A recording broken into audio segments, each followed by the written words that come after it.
Joining me this morning is the former Deputy Assistant Director for the FBI's Counterterrorism Division, Terry Turchie. Terry, good to see you. Thanks so much for joining us. Thank you, Maria. It seems pretty clear what went on here. What's your take on all of this? Well, first of all, let me say this. I think this is probably the biggest crisis to face the FBI in my lifetime, probably the last 50 years. Bigger than Watergate, bigger than Waco and Ruby Ridge. And the reason is it goes to the impartiality and the ability of the FBI to have the trust of the public. And this is just a complete catastrophic failure, and it hurts to say that just as much as it hurts to watch all of this unfold. This is not the FBI that Americans expect to see. It's just not what the FBI is. And we know that there are plenty of good FBI men and women, a lot, but the leadership at the FBI was clearly politicized and clearly had bias and were protecting Hillary Clinton. I mean, it's clear.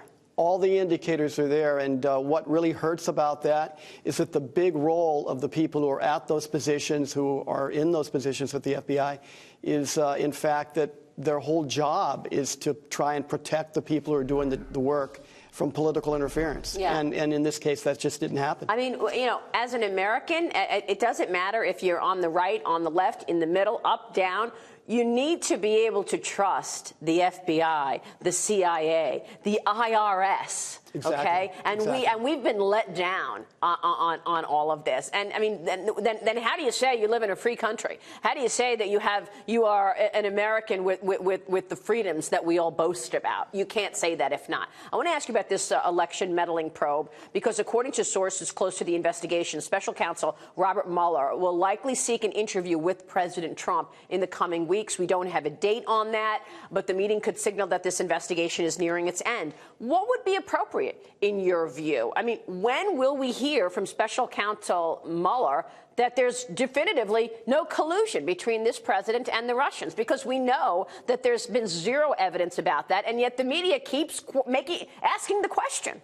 Well, it's going to be very interesting to see how Robert Mueller handles that. He may very well not make that kind of pronouncement. He may just let this kind of end in its own natural way with these indictments he already has, or these guilty pleas, and just kind of let it kind of sail away, and that'll be the end of it. It'll be very interesting to see what he has to say. But there's clearly, from the standpoint today, there isn't any indicator that President Trump was involved in any kind of collusion with the Russians or with Russian intelligence. Yeah, I mean, you know, we keep hearing bits and pieces of the Hillary Clinton investigation, and this latest one yesterday showed that the same FBI agent, Strzok, and the girlfriend Lisa Page said, she said, it hit. And he said, oh, it's in the Wall Street Journal. Oh, should I go find it? In other words, they're admitting that they leaked it to the Journal, and now they're going to go find the article and share it with the team. All this leaking. I have to tell you, it's absolutely outrageous. I just can't imagine this is the FBI that I left. And I've talked to people in the FBI. I've talked to my former colleagues who used to be in the FBI with me. And we're all scratching our head because nothing about any of this, whether it was the initial Clinton investigation or now the collusion investigation involving the president, nothing about any of this makes sense. The kind of decisions that were made, the strategy that was employed.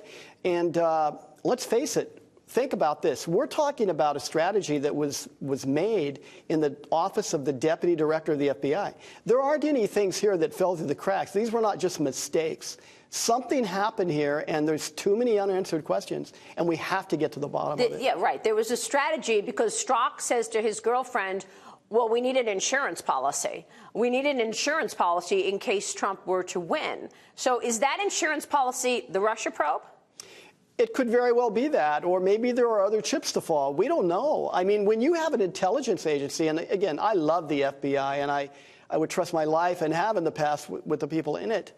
But these kinds of things are not supposed to happen, and people who get in the middle of this and who are responsible for this kind of outcome, we've got to have answers to those questions. I mean, could it be that they created a whole narrative that there was collusion between Trump and Russia just to investigate him?